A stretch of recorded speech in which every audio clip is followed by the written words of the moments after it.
Sejumlah warga histeris saat mendatangi lokasi ambruknya bangunan berlantai 2 di wilayah Johar Baru, Jakarta Pusat, Kamis malam.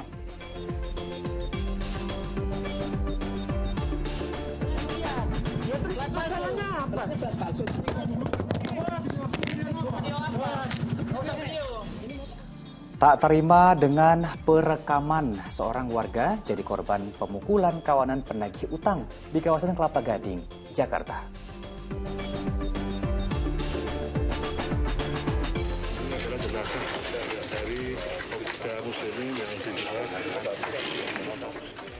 Setelah sempat buron, Kopral 2 Muslimin oknum anggota TNI yang diduga jadi otak percobaan pembunuhan terhadap istrinya sendiri ditemukan meninggal dunia.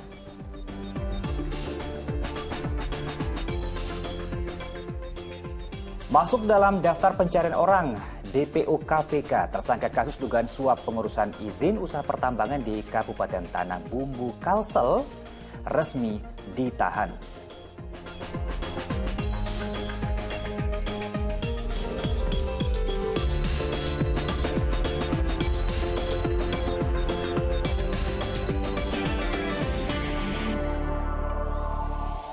Halo, selamat pagi. Lisa. Senang sekali kami dapat kembali menyapa Anda di pagi hari ini dalam program Fokus Pagi bersama saya, Jimmy Darusman. Dan saya Pratiwi Kusuma. Dalam 1,5 jam ke depan kami hadir dengan rangkaian informasi dan juga peristiwa terbaru yang berhasil dihimpun tim redaksi kami hingga dini hari tadi. Kita awali informasi di pagi hari ini dari sebuah bangunan yang roboh di kawasan Johar Baru, Jakarta Pusat. Nah, ini akibatnya 1 orang meninggal dunia, sementara 2 lainnya mengalami luka karena tertimpa reruntuhan bangunan.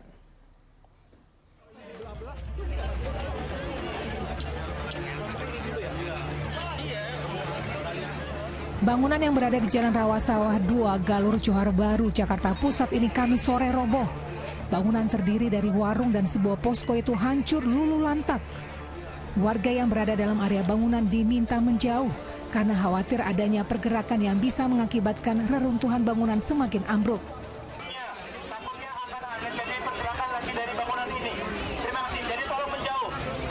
Petugas pemadam kebakaran yang tiba di lokasi langsung memeriksa reruntuhan bangunan untuk mencari korban yang tertimpa. Dalam pencarian ini, petugas menemukan seorang warga yang berada di bawah reruntuhan.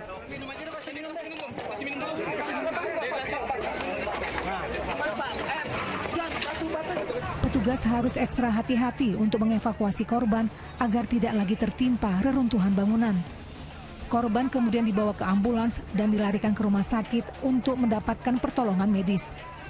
Menurut warga, sebelum kejadian sempat terdengar bunyi bangunan retak dan tiba-tiba roboh. Yang saya tahu tadi kan lagi ada pekerjaan itu sedang melakukan pembukaan. Nah, itu pas saya lagi posisi di depan situ, mulai ada bunyi retakan, terus gedung mulai miring, saya udah mulai kabur. Tahu-tahu langsung roboh gitu ya? Iya, roboh langsung. Dalam musibah ini 1 orang dilaporkan meninggal dunia dan 2 orang mengalami luka-luka. Korban ada 3, 1 dapat menyelamatkan diri, 2 kita evakuasi.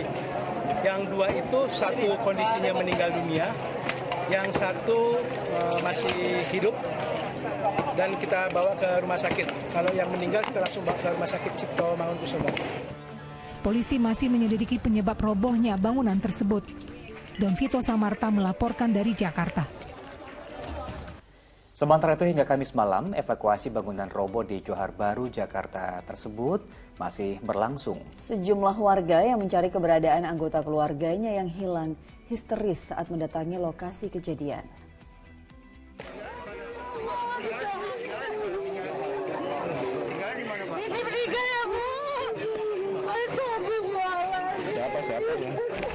Sejumlah warga histeris saat mendatangi lokasi ambruknya bangunan berlantai 2 di Jalan Kampung Rawasawah 2, Johar Baru, Jakarta Pusat, Kamis malam.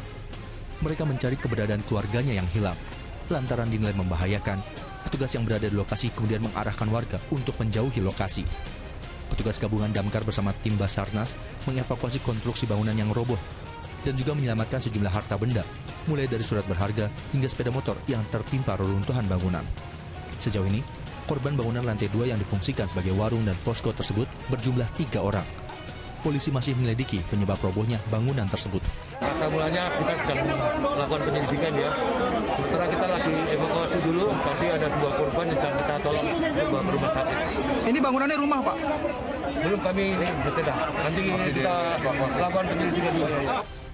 Hingga Kamis malam, para petugas gabungan dari pemadam kebakaran, Basarnas hingga PPSU terus melakukan pemisahan bangunan dan puing-puing rumah yang roboh di Jalan Rawasawah 2, Johar Baru, Jakarta Pusat. Dan Vito Samarta melaporkan dari Jakarta. Kita beralih ke informasi lain. Si jago merah melahap sebuah pabrik konveksi di Jalan Kayu Besar Rawa Melati, Kalideres, Jakarta Barat. Kebakaran diduga disebabkan oleh korsleting atau hubungan pendek arus listrik.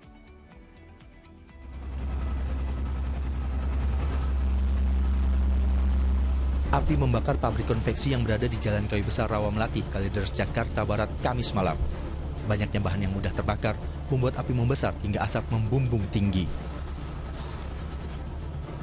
Petugas pemadam kebakaran yang tiba di lokasi berusaha keras mencoba memadamkan api. Belum diketahui penyebab pasti kebakaran. Diduga ada korsleting pada salah satu kabel di area pabrik. Pabrik konveksi. Konveksi ya? Ya.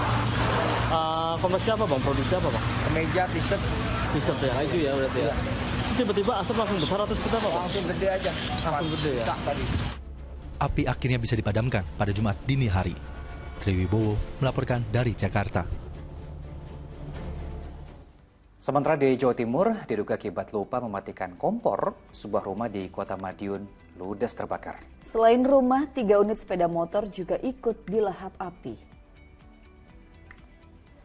Kobaran api yang besar menghanguskan rumah warga di Jalan Kelapa Manis Gang 2, Kelurahan Manis Rejo, Kecamatan Taman, Kota Madiun. Mengetahui adanya kebakaran, warga dengan peralatan seadanya langsung bergotong royong memadamkan api yang melahap rumah milik Purwoko tersebut. Api bisa dipadamkan setelah petugas pemadam kebakaran datang ke lokasi. Selain menghanguskan rumah, 3 unit sepeda motor juga ikut dilahap si jago merah karena tak sempat dievakuasi. Diduga penyebab kebakaran akibat sang anak pemilik rumah lupa mematikan kompor dan ditinggal pergi.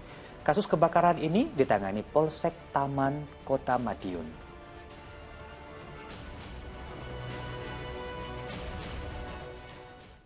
Sebuah truk box yang mengangkut mie instan dan makanan ringan terbakar di jalur Pantura, Kabupaten Tuban, Jawa Timur. Akibatnya, ribuan bungkus mie instan hangus terbakar dan rusak.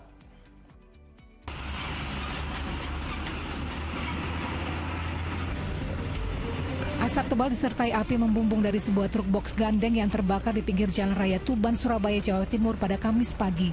Truk naas itu terbakar saat tengah parkir. Kobaran api yang besar dengan cepat melahap bagian kabin dan mesin hingga merembet ke bagian box yang berisi produk makanan, antara lain mie instan dan makanan ringan. Petugas pemadam kebakaran menerjunkan 3 unit mobil damkar untuk memadamkan api. Api akhirnya berhasil dikuasai 1 jam kemudian. Tidak ada korban jiwa dalam kebakaran ini. Pengemudi truk selamat karena langsung meloncat dari kendaraan sebelum si jago merah membesar. Namun akibat kebakaran ini ribuan bungkus mie instan dan makanan ringan hangus terbakar dan sebagian lainnya rusak. Kebakaran truk tersebut dalam penyelidikan Satlantas Polres Tuban. Namun dugaan sementara kebakaran akibat korsleting listrik di bagian mesin kendaraan. Kendaraan terparkir di sini dan setelah itu ditinggal tidur. Saat terbangun itu pun tidak terbangun, dibangunkan oleh pengendara yang lain berhenti karena melihat asap. Setelah melihat asap, sopir lari ke pos polisi dan sudah melihat mobil terbakar. Ini muatan apa aja dan ini? Ini muatannya dari wing, yaitu muatan mie. Kebakaran truk ini sempat membuat arus lalu lintas jalur nasional Pantura Surabaya Tuban tersendat. Safari Ranuwijaya melaporkan dari Tuban, Jawa Timur. Beralih ke informasi lain, pemirsa, seorang pengendara sepeda motor hampir jadi korban perampasan kawanan penagih utang di kawasan Kelapa Gading, Jakarta Utara. Nah, ini kawanan penagih utang berdalih motor korban bermasalah. Beruntung aksi itu digagalkan warga yang melintas. Ya terus masalahnya apa?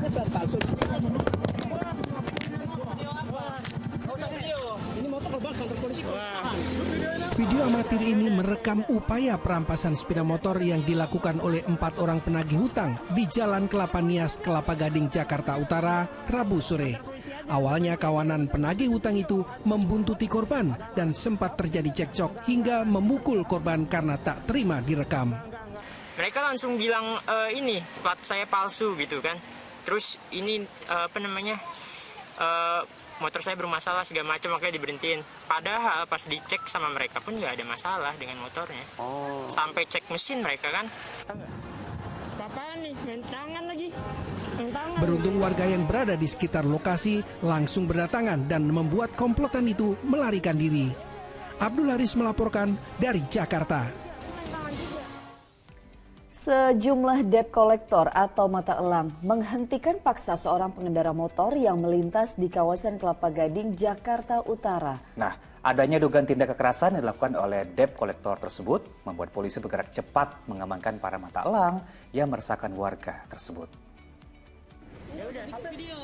Para penagih utang atau debt collector ini tak terima saat aksinya menghentikan paksa sepeda motor justru direkam oleh si pengendara. Salah seorang penagih utang yang kesal karena didokumentasikan langsung melakukan tindak kekerasan berupa pemukulan. Petugas kepolisian yang mengetahui kejadian ini langsung melakukan penyisiran terhadap para debt collector yang meresahkan masyarakat. Petugas berhasil mengamankan salah seorang penagih utang yang sedang menunggu korbannya di kawasan Kelapa Gading, Jakarta Utara. Petugas pun mengamankan barang bukti telepon genggam, buku tabungan, dan sepeda motor miliknya. Mata elang nih lagi memantau, mau hunting nomor-nomor yang mungkin menurut data mereka melakukan penunggakan angsuran. Terkait keberadaan mata elang sebenarnya di mata hukum itu seperti apa sih Pak? Sebenarnya sudah tidak diperbolehkan lagi, ya, karena ada prosesnya dalam melakukan penyitaan. Proses pembersihan lahan usaha tani di Desa Portibik, Kabupaten Karo, Sumatera Utara, Kamis petang terhalang warga yang melakukan pengadangan. Sementara itu, suasana tegang terjadi saat eksekusi lahan sengketa di kawasan Pancoran, Jakarta, antara warga yang mengontrak lahan dengan petugas eksekusi.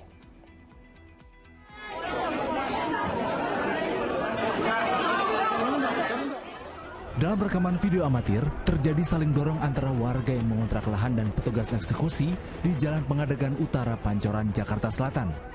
Warga sebagai tergugat mencoba mempertahankan lahan tersebut, lantaran mereka telah mendirikan rumah petak dan ruko.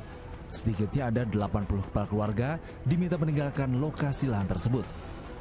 Berdasarkan putusan Pengadilan Negeri Jakarta Selatan yang menetapkan eksekusi, lahan tersebut dimiliki oleh Syekh Muhammad Al-Hamid selaku pemohon.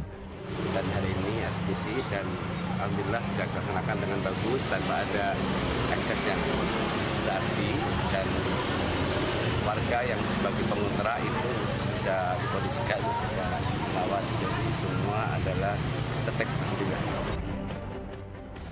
Ketegangan dapat diredam oleh petugas dari TNI dan Polri. Warga bersedia untuk pindah. Sementara itu, proses pembersihan lahan usaha tani di Desa Portibi, Kabupaten Karo, Sumatera Utara, Kamis petang terhalang warga yang melakukan pengadangan alat berat. Saling dorong antara warga dan Satpol PP tidak terhindarkan. Warga meminta proses okupasi atau pembersihan lahan dihentikan. Pemerintah Kabupaten Karo melaksanakan okupasi lahan usaha tani seluas 260 hektar untuk pengungsi Gunung Sinabung tahap ketiga. Namun masyarakat Desa Portibi mengklaim tanah seluas 260 hektar merupakan milik mereka. Menghindari ketegangan dan jatuhnya korban akibat sengketa lahan ini, proses pengerjaan oleh alat berat sementara dihentikan. Pemerintah Kabupaten Karo masih melakukan mediasi dengan warga atas klaim kepemilikan lahan ini. Tim Liputan melaporkan. Pemilihan Wakil Bupati Kabupaten Kolaka Timur, Sulawesi Tenggara yang berlangsung di gedung DPRD Kolaka Timur berakhir ricuh. Tak terima kekalahan, masa salah satu calon wakil bupati marah-marah dan lempari petugas menggunakan batu.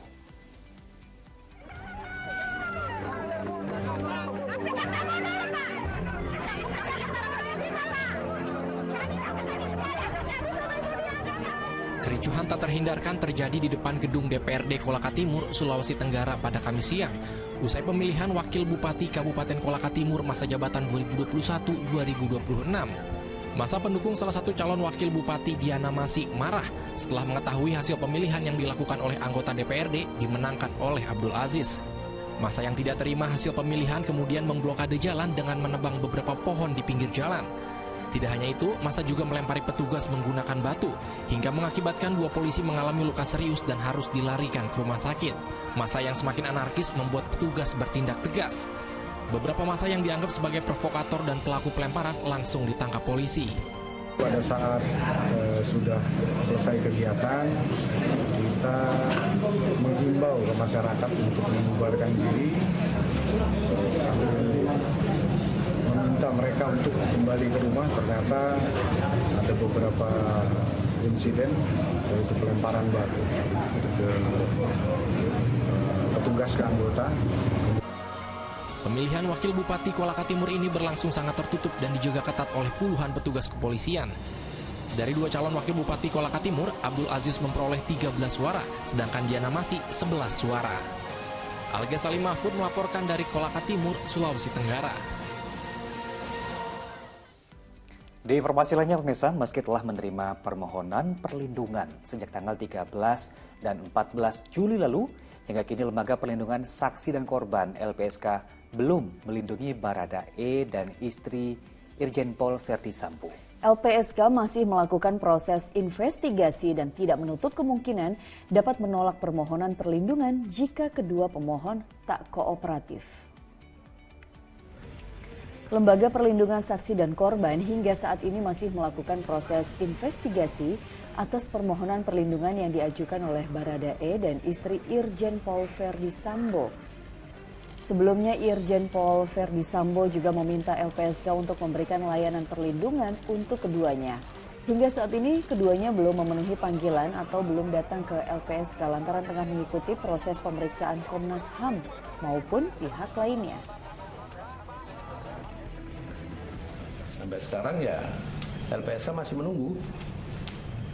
Kalaupun nanti yang bersangkutan bisa memberikan informasi dan informasi itu bisa meyakinkan LPSK bahwa memang patut diberikan perlindungan, kita akan berikan. Masuk dalam daftar pencarian orang KPK tersangka kasus dugaan suap pengurusan izin usaha pertambangan di Kabupaten Tanah Bumbu Kalsel, Mardani H. Maming, Kamis siang menyerahkan diri ke KPK. Ya, setelah menjalani pemeriksaan selama beberapa jam, Mardani Maming resmi ditahan.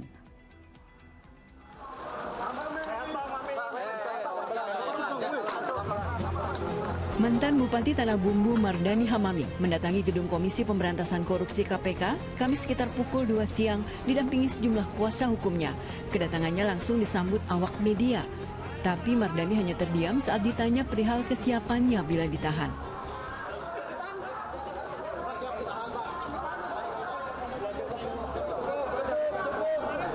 Setelah sempat menunggu di lobi gedung, tersangka kasus dugaan suap pengurusan izin usaha pertambangan di Kabupaten Tanah Bumbu tersebut lalu menjalani pemeriksaan di lantai 2 gedung KPK selama beberapa jam. Kamis malam, KPK resmi menyatakan menahan Mardani Hamaming demi kepentingan penyidikan. Untuk proses penyidikan dilakukan upaya paksa penahanan bagi tersangka MF oleh tim penyidik selama 20 hari pertama terhitung mulai hari ini tanggal 28 Juli 2022 sampai dengan tanggal 16 Agustus 2022 di rutan KPK pada Pom dan Jaya Guntur. Sebelumnya, Mardani ditetapkan sebagai tersangka dalam kasus dugaan korupsi terkait pemberian izin usaha pertambangan di Tanah Bumbu saat ia menjabat bupati. KPK sempat menetapkan politisi PDI Perjuangan tersebut sebagai buronan sejak Selasa 26 Juli lalu karena dinilai tidak kooperatif menjalani proses penyidikan.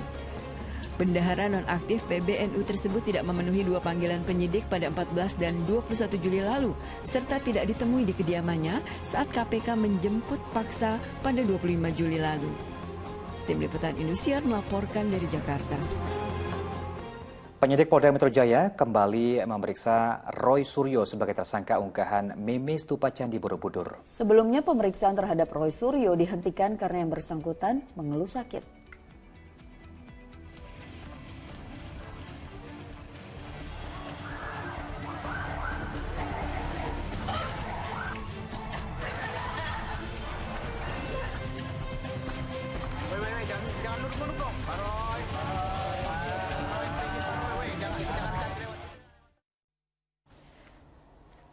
Ya, selamat menunaikan ibadah sholat subuh khususnya bagi Anda warga Ibu Kota DKI Jakarta dan sekitarnya. Baik, kita lanjut informasi di pagi hari ini pemirsa.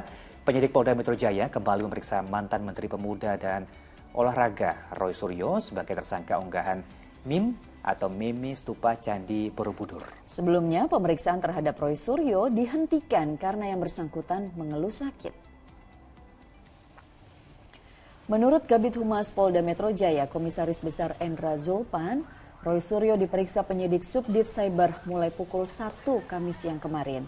Setelah diperiksa penyidik Polda Metro Jaya selama 10 jam sebagai tersangka, mantan Menteri Pemuda dan Olahraga Roy Suryo meninggalkan gedung Ditreskrimum Polda Metro Jaya Kamis malam. Setelah beberapa waktu lalu menggunakan kursi roda usai diperiksa, kini Roy Suryo meninggalkan markas Polda Metro Jaya menggunakan penyanggah leher. Roy Suryo memilih tak banyak berkomentar saat dicecar sejumlah pertanyaan perihal pemeriksaan dan terkait penyanggah yang ada di lehernya. Senada dengan Roy, kuasa hukumnya juga enggan berkomentar banyak. Saudara Roy Suryo telah hadir di Polda Metro Jaya untuk menemui penyidik sesuai dengan undangan daripada penyidik dari Subdit Cyber untuk dilakukan pemeriksaan lanjutan di mana beliau sebagai tersangka.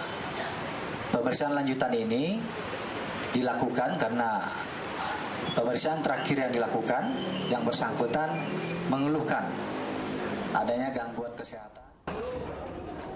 Sebelumnya pada Jumat lalu, Roy Suryo menjalani pemeriksaan sebagai tersangka. Namun usai diperiksa selama 12 jam, Roy Suryo mengeluh sakit hingga sempat dipapah tim kuasa hukumnya.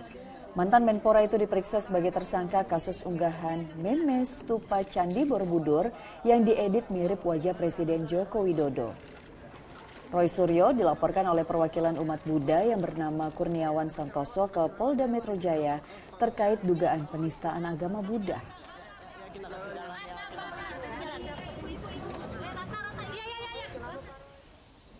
Baik, kita beralih ke informasi lain pemirsa. Tabrakan yang melibatkan truk pengangkut sampah dengan sepeda motor terjadi di kawasan Maijen Sutoyo, Kramat Jati, Jakarta.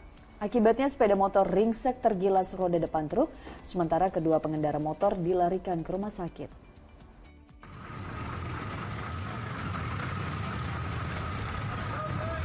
Begitu kecelakaan terjadi, warga sekitar langsung berupaya menyelamatkan kedua pengendara sepeda motor yang tertabrak.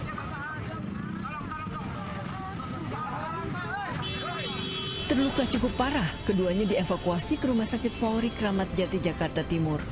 Menurut saksi mata, kecelakaan berawal saat truk pengangkut sampah milik Dinas Lingkungan Hidup DKI Jakarta melintas di jalur bus Transjakarta di Jalan Maijen Sutoyo, Jakarta Timur. Saat bersamaan, muncul dua pengendara motor berboncengan akan berbalik arah. Dari arah sini nih ke kanan. Kanan. Nah, sedangkan kita kan mobil sampah itu lewat kan? Iya.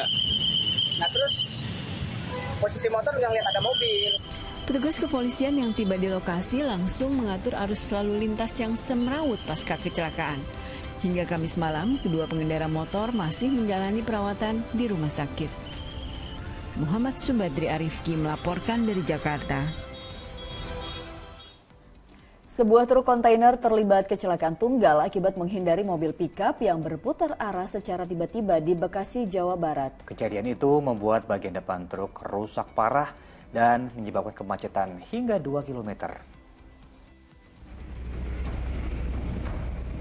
Truk kontainer ini mengalami rusak parah di bagian depan setelah menghantam tiang listrik di perempatan Pondok Ungu Harapan Indah, Kecamatan Medan Satria, Bekasi, Jawa Barat, Kamis siang.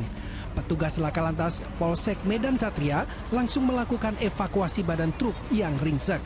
Kecelakaan tunggal itu bermula saat truk kontainer bermuatan cat melaju dari arah Kranji menuju Pelabuhan Tanjung Priuk. Saat di perempatan Pondok Ungu Harapan Indah, mobil pickup mendadak berputar arah. Sopir truk pun panik dan langsung membanting setir hingga menghantam tiang listrik yang berada di pinggir jalan. Kontainer kan dari sana loh bang. Ya, kayaknya sih kayaknya nih bang, kenceng ya. Terus ada mobil belok kemarin nih, puteran dan mungkin dia keponggok. Ya, bokok buang kiri, nabrak ini, nabrak tiang nih. Bagus kagak ada mobil sih, di situ ada angkot. Ya udah kejadian. Kecelakaan itu menyebabkan kemacetan panjang hingga 2 km. Kasus ini sudah ditangani unit Laka Lantas Polres Metro Bekasi untuk dilakukan penyelidikan. Awang Darmawan melaporkan dari Bekasi, Jawa Barat. Kita beralih ke informasi lain. Hujan deras disertai angin puting beliung menyebabkan ratusan rumah di 5 desa di Kecamatan Seibamban, Kabupaten Serdang Bedagai, Sumatera Utara rusak berat. Kejadian itu juga menyebabkan jatuhnya korban jiwa setelah tertimpa pohon sawit yang tumbang.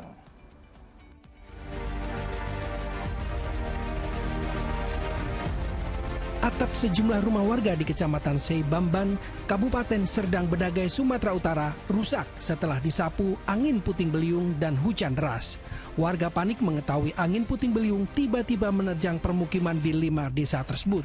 Ya, kami di rumah itulah, nampak arah angin itu udah kayak gini lagi, mereng putih. Suara seng di atas udah bunyi duk. Jadi saya di situ bilang sama anak, seng kayaknya mau terangkat. Gak lama, berangkat. Terjangan angin puting beliung yang cukup dahsyat tersebut menyebabkan 1 orang meninggal dunia karena tertimpa pohon sawit dan 112 rumah rusak berat serta 82 rumah rusak ringan. Korban meninggal 1 orang di Desa Sukadame, Dusun 11. Beliau meninggal diakibatkan ada dahan pohon yang patah dan menimpa Bapak Junaidi.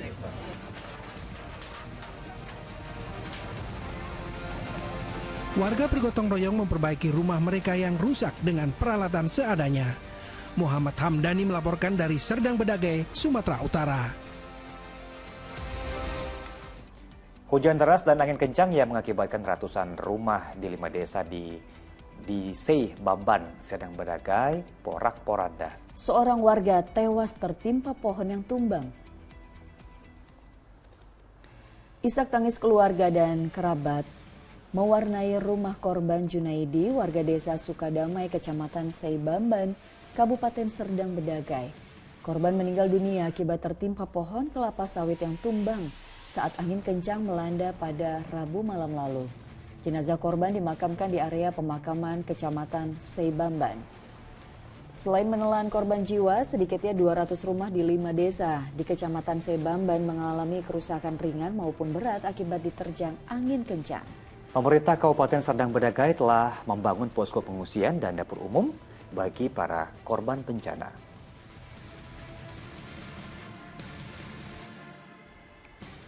Di lokasi lain, pemirsa, banjir melanda 2 kecamatan di Kabupaten Banggai, Sulawesi Tengah. Sedikitnya 100 rumah di 2 kecamatan terendam. Hujan deras yang mengguyur Kecamatan Moilong dan Batui, Kabupaten Banggai sejak Rabu malam mengakibatkan banjir merendam ratusan rumah di 3 desa. Akibatnya ratusan warga mengungsi di tempat yang aman seperti kantor camat dan balai desa. Sebagian warga lainnya memilih berdiam di rumah menjaga harta benda mereka. Pemerintah Kabupaten Banggai turun tangan dengan menerjunkan alat berat untuk membersihkan material yang menumpuk di bawah jembatan.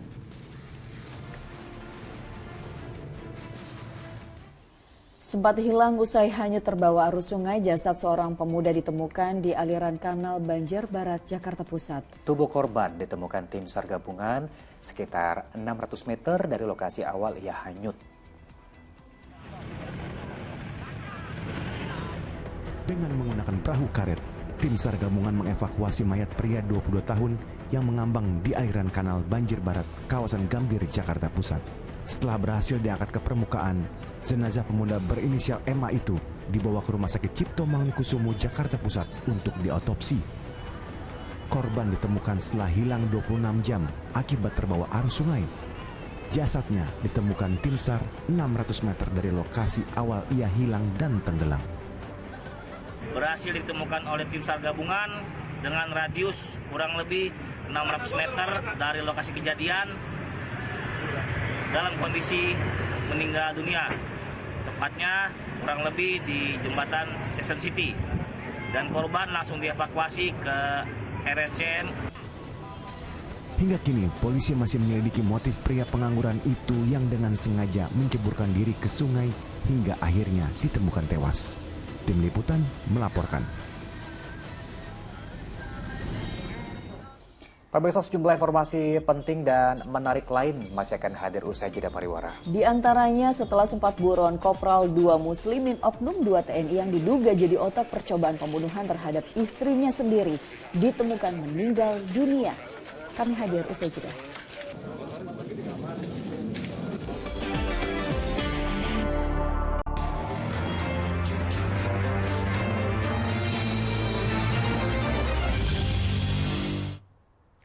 Anda kembali menyaksikan Fokus Pagi bersama saya Pratiwi Kusuma. Pemirsa, seorang remaja di Lampung Timur nekat membacok seorang pria yang diduga mantan kekasih ibunya. Tersangka ditangkap polisi, berikut barang bukti sebuah parang. Remaja 18 tahun berinisial DV harus berurusan dengan hukum usai membacok seorang pria yang diduga mantan kekasih ibunya. Perbuatan nekatnya picu saat tersangka diduga memergoki korban berada di kamar ibunya dengan kondisi tanpa busana. Temuan itu membuat warga desa Taman Bogo, Lampung Timur itu naik pitam lalu mengambil parang dan melukai korban. Akibatnya pria 58 tahun itu terluka serius dan dibawa ke rumah sakit. Dari pemeriksaan lanjutan terungkap, tersangka menaruh dendam terhadap korban yang diduga pernah berlaku kasar terhadap ibunya. Sudah ada rencana dari si pelaku untuk melukai atau menganiaya korban karena dia sering melihat ibunya menangis kalau ribut. Memiliki hubungan dengan wanita lain diduga menjadi penyebab Kopral 2 Muslimin menyewa pembunuh bayaran untuk menembak sang istri. Hal ini terungkap dari keterangan eksekutor yang jadi orang suruhan tersangka utama.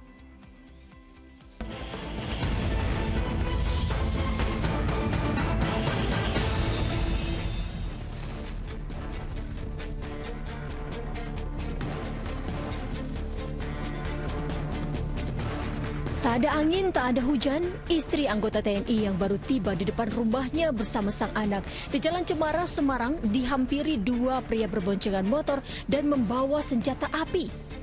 Sempat melawan, korban kena tembak senjata api dari salah satu pelaku yang lantas kabur bersama kawanannya. Sementara korban yang bernama Rina Wulandari dan putrinya segera masuk ke dalam rumah. Rina segera dilarikan ke rumah sakit akibat peluru yang bersarang di tubuhnya. Nolonginnya, ibu sempat teriak-teriak. Sempat teriak-teriak. Mas nolongin luka ibu. Di sini, Bang. Lagi tapi saudara.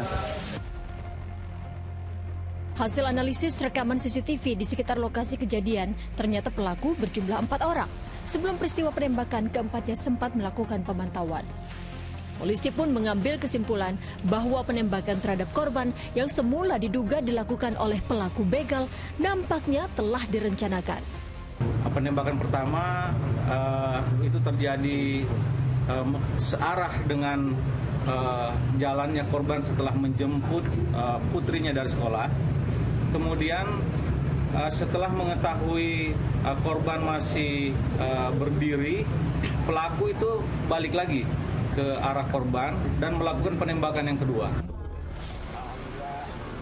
4 hari usai kejadian, tim gabungan menyatakan telah meringkus 4 orang terduga pelaku penembakan dan seorang penyedia senjata, menyusul temuan 2 motor yang digunakan dalam beraksi.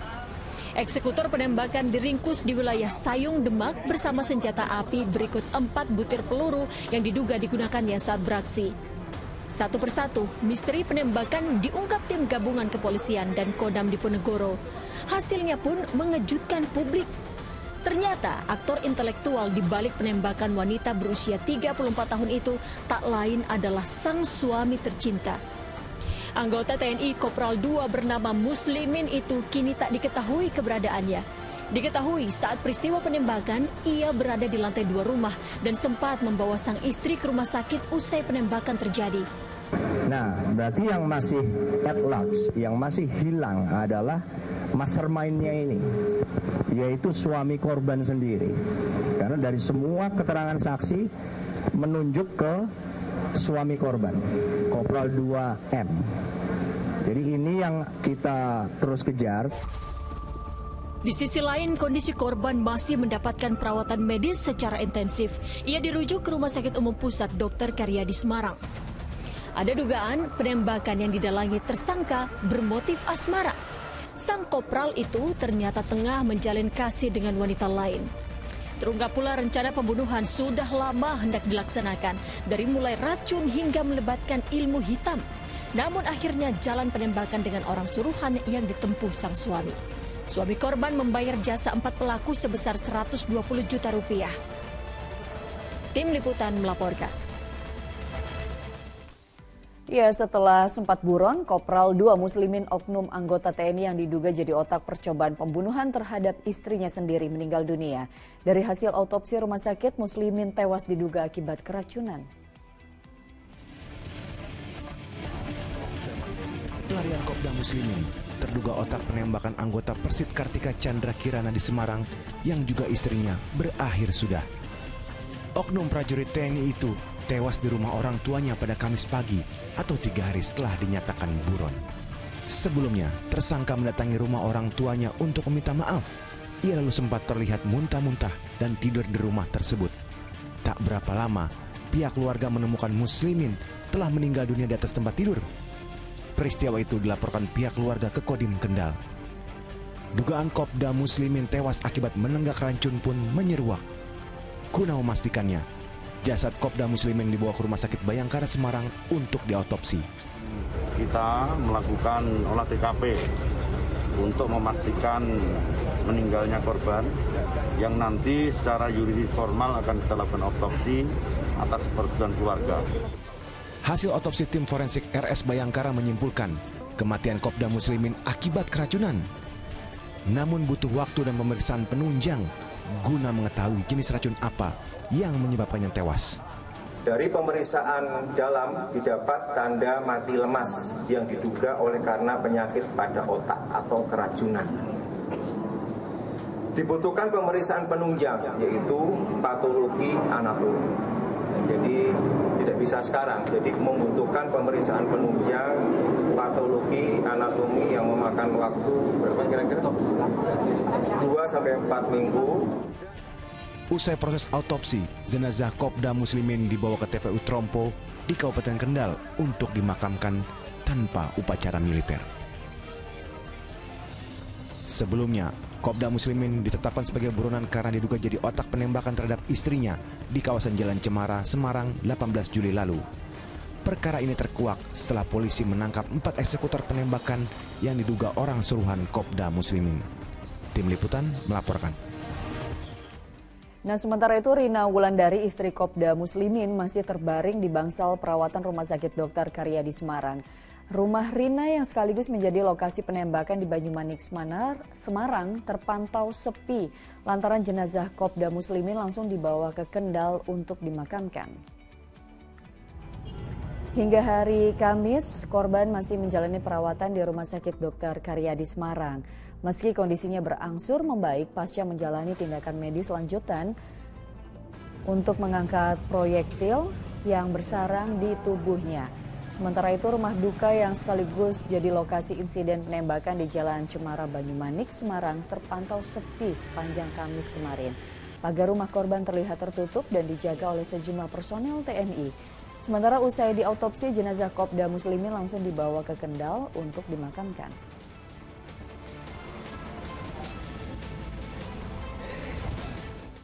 Kita beralih ke kasus lain. Sesosok mayat pria ditemukan warga dalam kondisi membusuk di kebun pisang di kawasan Padalarang, Bandung Barat, Jawa Barat. Belum diketahui penyebab pasti kematian korban karena masih dalam penyelidikan aparat kepolisian. Hanya saja korban sebelumnya pamit ke keluarga untuk bekerja di luar kota. Warga Desa Cimerang, Kecamatan Padalarang, Bandung Barat, Jawa Barat, pada Kamis malam digemparkan dengan penemuan sesosok mayat berjenis kelamin laki-laki tergeletak di tengah kebun pisang. Saat ditemukan, korban yang masih mengenakan pakaian lengkap ini sudah dalam kondisi membusuk. Diperkirakan korban sudah tak bernyawa lebih dari 2 hari. Setelah mendapat laporan dari warga, tim Inafis Polres Cimahi bersama Polsek Padalarang langsung menuju tempat kejadian perkara. Diketahui identitas mayat adalah Sutraja, pria berusia 56 tahun dan merupakan warga sekitar. Menurut kerabat korban, pria paruh baya ini merupakan pekerja proyek bangunan dan sempat pamit ke istrinya untuk bekerja di luar kota. Diduga korban tewas akibat kelelahan dan memiliki riwayat penyakit setelah melewati perjalanan jauh dari rumah menuju tempat kerja. Pasalnya, lokasi penemuan mayat jauh dari permukiman warga dan harus melewati jalan perkebunan. Tim Inafis meluncur ke TKP yang kebetulan lokasinya sangat berjauhan dari jalan yang sering dilalui oleh warga masyarakat di dalam sebuah kebun pisang. Namun dari hasil olah TKP kita belum memastikan hasil ininya karena tetap untuk mengetahui sebab kematian pasti harus dilakukan otopsi. Untuk kepentingan penyelidikan, jasad korban telah dibawa ke Rumah Sakit Satrika Asih Bayangkara Polri untuk diotopsi, sekaligus mengetahui penyebab kematian korban. Muhammad Abbas melaporkan dari Bandung Barat, Jawa Barat. Mobil ambulans di Jombang, Jawa Timur berhasil menghentikan 2 pemuda yang diduga melakukan pencurian burung saat melarikan diri. Namun, usai menabrak kedua pemuda tersebut, mobil ambulans pun turut hilang kendali hingga tercebur ke dalam parit. 2 pemuda yang diduga melakukan pencurian seekor burung di Desa Pelemahan, Kecamatan Sumobito, Jombang, Jawa Timur pada Kamis siang ditangkap dan dihakimi warga. Kedua orang tersebut sempat melarikan diri dengan menggunakan sepeda motor. Namun usahanya gagal setelah dihentikan dan ditabrak oleh mobil ambulans di tengah area persawahan. Mobil ambulans pun hilang kendali dan ikut tercebur ke dalam parit hingga mengalami kerusakan. Tadi tetangga saya teriak maling-maling. Nah, saya pas ngam-ngam di tepi jalan. Posisi mobil bunyi nyala. Saya tendang pakai kaki nggak bisa. Saya kejar sampai sini. Nah, situ malingnya nggak bisa lari kencang. Kena mobil saya tendang masuk parit. Kedua tersangka bersama motornya kini telah diamankan petugas kepolisian Polsek Sumobito untuk menjalani pemeriksaan. Dwi Mujiarso melaporkan dari Jombang, Jawa Timur. Memanfaatkan situasi yang sepi dari aktivitas warga, aksi pencurian sepeda motor terjadi di Palmerah, Jakarta Barat. Aksi ini terekam kamera CCTV. Inilah aksi pencurian sepeda motor yang terekam kamera CCTV di Jalan Bahagia, Palmerah, Jakarta Barat. Pelaku mengawasi situasi permukiman warga. Selanjutnya, hanya dalam waktu 1 menit, pelaku menggasek sepeda motor yang tengah terparkir di lokasi. Kejadian pencurian kendaraan bermotor milik korban tersebut telah dilaporkannya kepada pihak kepolisian Polsek Palmerah dengan menyertakan rekaman CCTV.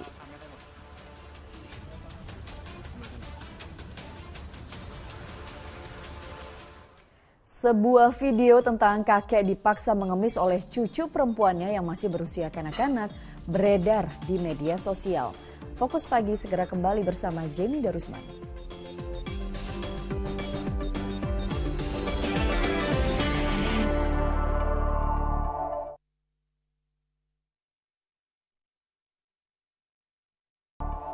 Anda kembali di Fokus Pagi bersama saya Jimmy Darusman. Pemirsa, perang terhadap narkoba terus digencarkan aparat kepolisian. Petugas Satuan Narkoba Polres Metro Jakarta Barat menggerebek kampung narkoba di Kompleks Permata atau yang dikenal dengan Kampung Ambon. 2 pengedar dan barang bukti puluhan paket sabu-sabu siap edar diamankan.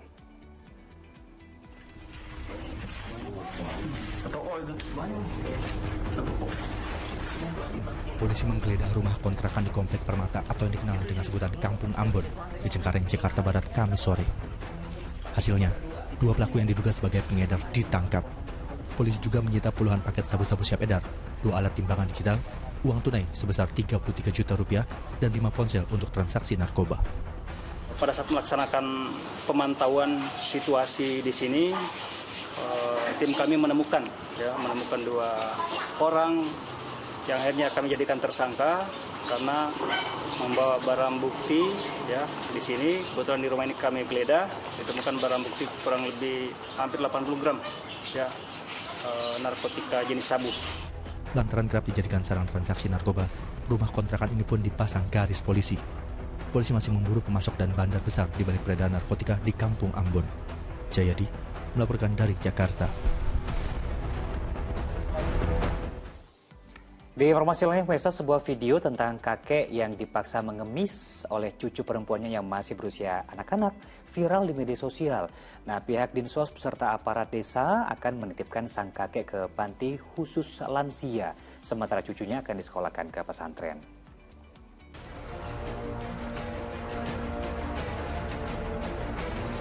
Video yang kini viral ini merekam saat kakek Suparjo, warga desa Kropak, Kecamatan Wirosari, Grobogan, dimarahi cucu perempuannya. Dengan gagang sapu di tangan, sang cucu memaksa kakeknya segera pergi mencari uang dengan cara mengemis.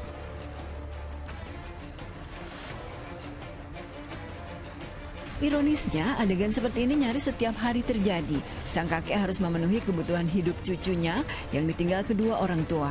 Kalau pagi minta sarapan, kakeknya disuruh cari makan. Terus minta jajan, disuruh minta uang ke tetangga, kayak gitu setiap hari. Ngelihat tiap hari digituin, terus nggak sengaja saya upload ke WA.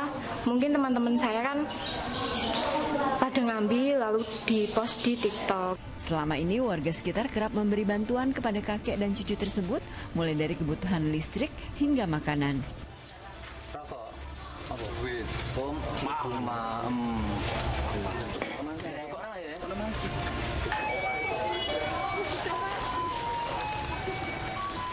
Sementara itu, setelah videonya viral, petugas dari sejumlah instansi mengunjungi kakek Suparjo sambil membawa bantuan, termasuk kasur. Mereka juga memeriksakan kesehatan sang kakek yang tengah ditinggal cucunya sekolah. Dari hasil diskusi lintas instansi disepakati, kakek Suparjo akan dibawa ke panti lansia, sementara cucunya akan disekolahkan di pesantren. Melihat dari psikologis anaknya ini, karena ditinggal oleh orang tuanya, pendidikan agamanya masih relatif kurang. Jadi perlu ada pendidikan agamanya di pondok pesantren. Biayanya, Pak? Untuk biayanya kita rembukan tadi, dari pihak desa juga sanggup untuk membiayainya. Menurut para tetangga, cucu Suparjo telah lama ditinggal kedua orang tua. Ayahnya masuk penjara, sedang ibunya pergi sesaat setelah ia dilahirkan. Sebenarnya keluarga ini pernah mendapat bantuan sosial dari pemerintah, namun atas nama sang nenek yang kini telah wafat. Setelah sang nenek tiada, jadilah kakek Suparjo mengemis untuk mencukupi kebutuhan hidup. Arif Nur melaporkan dari Grobogan, Jawa Tengah.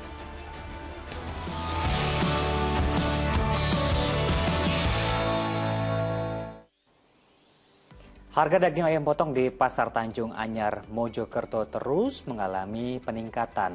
Nah, kenaikan juga terjadi di Majalengka, Jawa Barat, tapi dari sisi harga telur ayam yang naik Rp5.000 menjadi Rp28.000 per kilogram.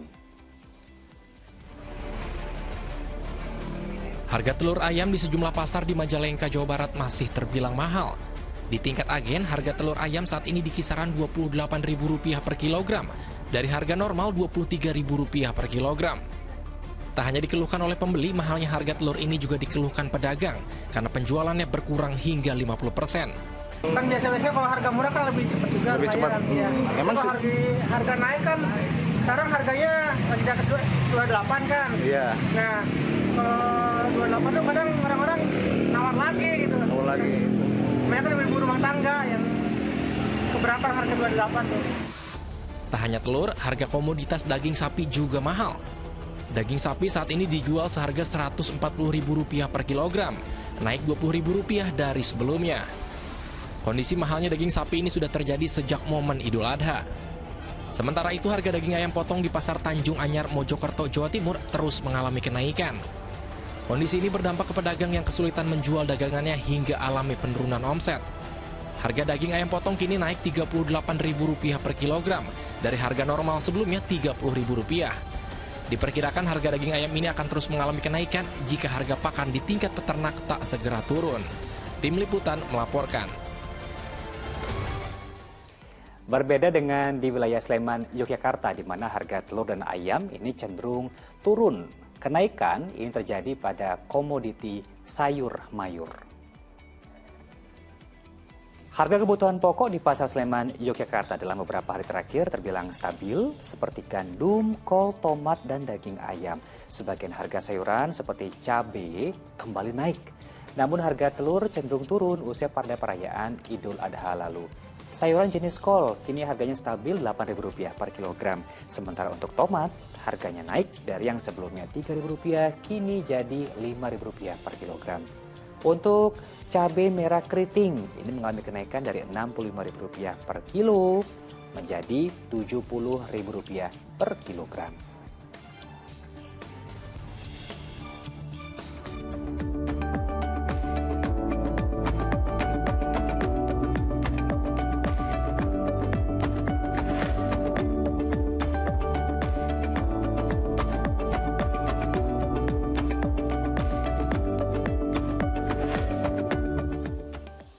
Kita beralih ke informasi lain, pemirsa. Badan Pemeriksa Keuangan atau BPK menyerahkan laporan dana bantuan sosial kepada Menteri Sosial atau Kementerian Sosial di tahun 2021 kepada Mensos Tri Risma hari ini di Gedung Cawang Kencana Kemensos Jakarta.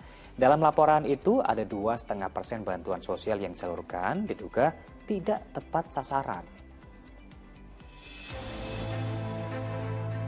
Saat berkunjung ke Gedung Cawang Kencana Kementerian Sosial, anggota BPK Ahsanul Kosasi menyampaikan temuan bahwa 2,5% dari 120 triliun rupiah dana bansos diduga tidak tepat sasaran. Masih ada pihak yang tidak berhak menerima dana bantuan sosial, seperti aparatur sipil negara, pemilik usaha, atau orang yang sudah meninggal. Untuk itu, BPK meminta Kementerian Sosial memperbaiki data terpadu kesejahteraan sosial yang digunakan pemerintah untuk menyalurkan bantuan sosial. Hanya sebesar 2,5% penyimpangan dari ratusan triliun yang ada di Kemensos. Semuanya itu adalah tentang data yang tidak sesuai. Kemudian ada sejumlah PNS, ASN yang juga menerima bansos dan itu langsung sama Kemensos dibekukan. Nah, dibekukan. Niknya dibekukan. Menteri Sosial mengungkapkan, sebagian ASN yang menerima dana bantuan sosial sudah mengembalikan ke kas negara. Bahkan mereka sudah pada banyak yang setor. Setor kan saya minta setor balik dia, yang ASN. Ya? Setor kemana Bu? Nggak ada kas nomor rekeningnya ada. Rekening Kemensos? Bukan, ke pendapatan negara, rekening negara. Kita dikasih waktu 60 hari untuk menyelesaikan itu. Tapi sebagian besar juga sudah kita tindak lanjuti gitu. Nah, saat itu kenapa kita ngelembur, kita ditemukan karena memang kalau dengan NIK saja nggak bisa. Nah, kita carilah dengan data itu. Nah, ketemulah itu. Saat ini, Kementerian Sosial masih terus memperbaiki data terpadu kesejahteraan sosial. Nomor induk kependudukan para ASN penerima bansos juga sudah dibekukan, sehingga mereka tak lagi bisa menerima di tahun mendatang. Muhammad Subadri Arifki melaporkan dari Jakarta. Baik, kita jeda lagi sejenak, sejumlah informasi penting dan menarik lain masih akan hadir usai pariwara termasuk di dunia olahraga. Ada tim promosi Rans Nusantara FC akan bersiap hadapi tamunya PSS Sleman di Stadion Pakansari Bogor. Fokus Pagi segera kembali.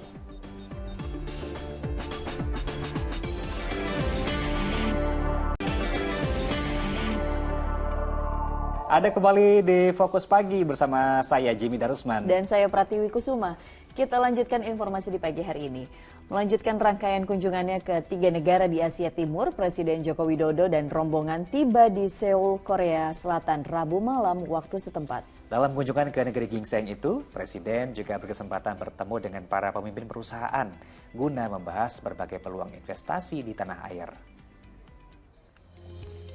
Rabu malam waktu Korea Selatan, Presiden Joko Widodo dan rombongan tiba di pangkalan udara Seoul di Sungnam.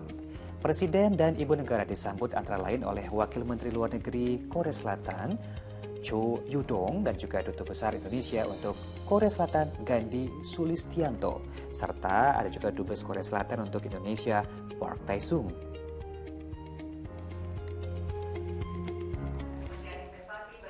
Sementara Kamis pagi, Presiden Joko Widodo berkesempatan menghadiri pertemuan dengan para pemimpin perusahaan atau CEO guna membahas berbagai peluang investasi di Indonesia.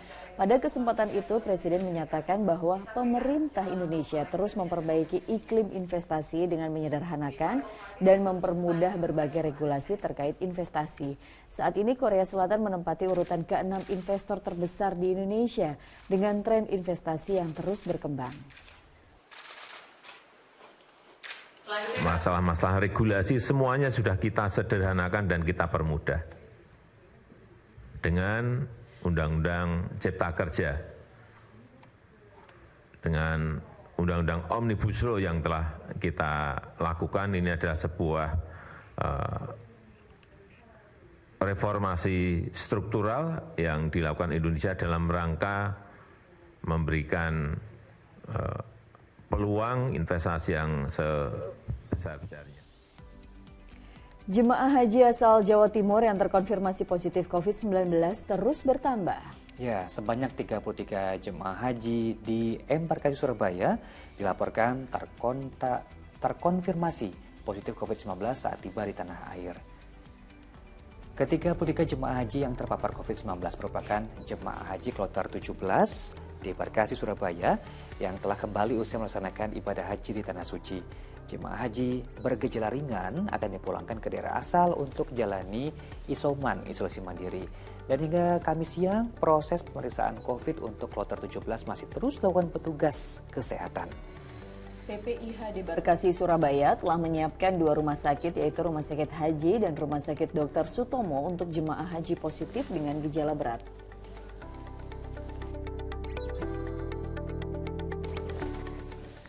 Kita beralih ke informasi lain. Yayasan Pundi Amal Peduli Kasih YPP SCTV Indosiar bekerja sama dengan Yayasan Bahtera Maju Indonesia dan AS Somat Peduli melakukan kegiatan bersih-bersih rumah ibadah dan sekolah di Kecamatan Panongan, Kabupaten Tangerang. Nah, selain itu Mesa, baik sekolah maupun tempat ibadah juga mendapat bantuan berupa paket alat-alat kebersihan.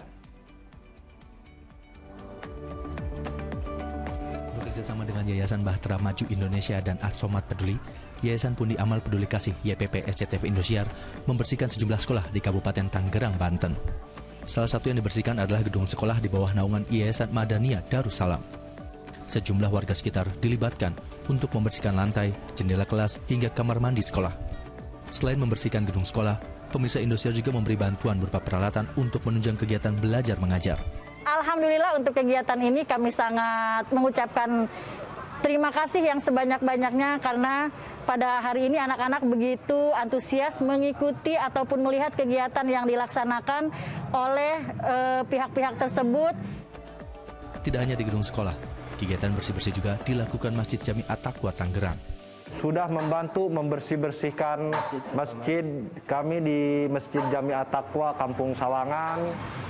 Semoga dengan bersihnya masjid ini lebih nyaman dan lebih manfaat untuk kita semua.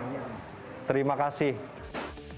Pemirsa Indosiar juga membantu pengadaan fogging untuk mencegah penyebaran COVID-19 dan memberi kenyamanan bagi para jemaah beribadah. Syahbudin Atar melaporkan dari Kabupaten Tangerang, Banten.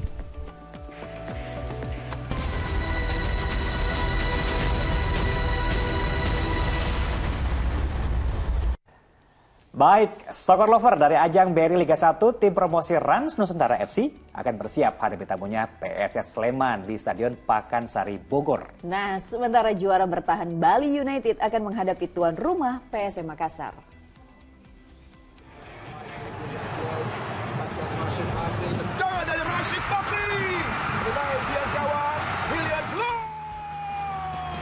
PSM Makassar akan menjamu juara bertahan BRI Liga 1 Bali United pada pekan kedua yang akan berlangsung di Stadion Gelora B.J. Habibie, Parepare, Sulawesi Selatan pada Jumat sore.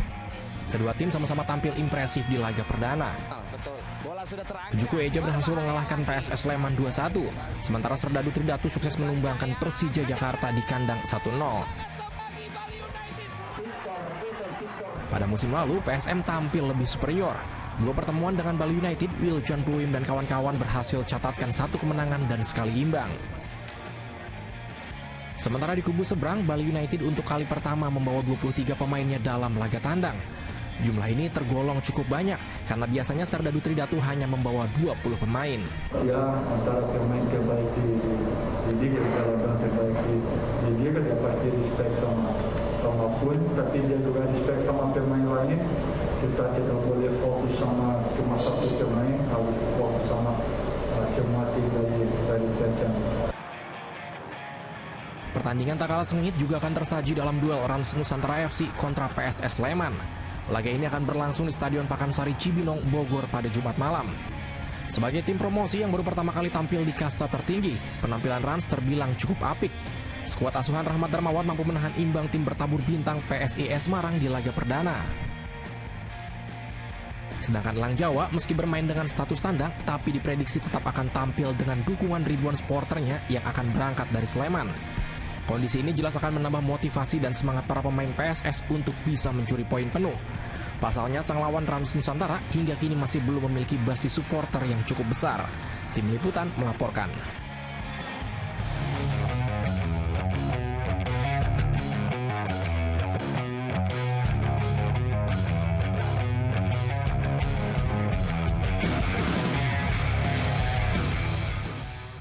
Ya, jangan lupa saksikan double big match BRI Liga 1 2022-2023. Hari ini PSM Makassar versus Bali United pukul 15.30 waktu Indonesia Barat. Dilanjutkan dengan Rans Nusantara FC versus PSS Sleman pada pukul 8 malamnya.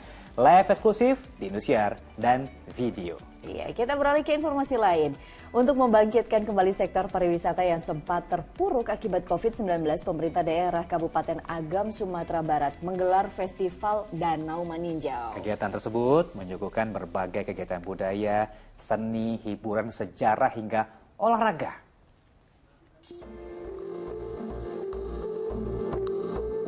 Kejuaraan daerah para layang ini merupakan salah satu kegiatan yang digelar dalam rangkaian Festival Danau Maninjau. Olahraga udara ini menyuguhkan panorama keindahan Danau Maninjau dari ketinggian. Sayangnya, keindahan danau sedikit tersembunyi lantaran saat gelaran kejuaraan daerah para layang, cuaca di wilayah ini berkabut. Festival Danau Maninjau berlangsung sejak tanggal 22 Juli hingga 2 Agustus 2022 mendatang.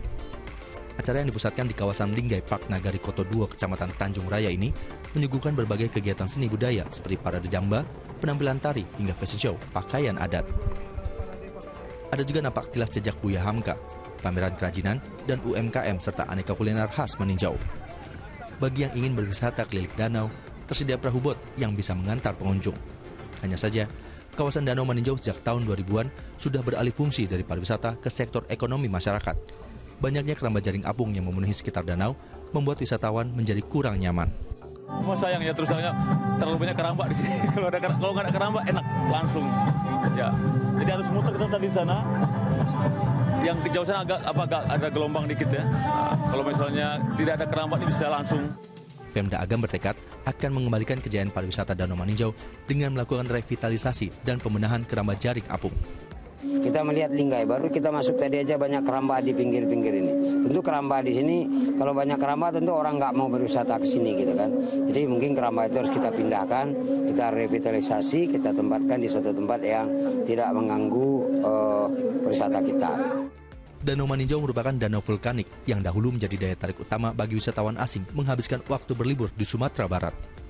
Selain karena alamnya yang indah dan asri, budayanya yang masih kental, serta kuliner khas yang disajikan menggugah selera. Arsyad Kusnadi melaporkan dari Kabupaten Agam, Sumatera Barat. Nah, laporan menarik tadi sekaligus menutup jumpa kita dalam Fokus Pagi hari ini. Jangan lupa untuk tetap kencangkan prokes ya, protokol kesehatan. Iya. Kita bisa saksikan juga info terkini jika corona hanya di video. Caranya tuh unduh aplikasinya sekarang. Dan jangan lupa juga ayo dukung operasi katarak, hernia, donor darah, dan hitan gratis bagi warga yang tidak mampu di sejumlah tempat di Indonesia. Sampaikan kepedulian kita semua melalui rekening BCA di nomor 162-633-8888 atas nama Yayasan Pundi Amal Peduli Kasih. Karena kepedulian kita adalah harapan mereka. Dan usai Fokus Pagi jangan lupa kita dapat menyaksikan program Mega Series Panggilan. Saya Jimmy Darusman. Dan saya Pratiwi Kusuma, kami pamit undur diri. Selamat pagi, selamat beraktivitas. Sampai jumpa.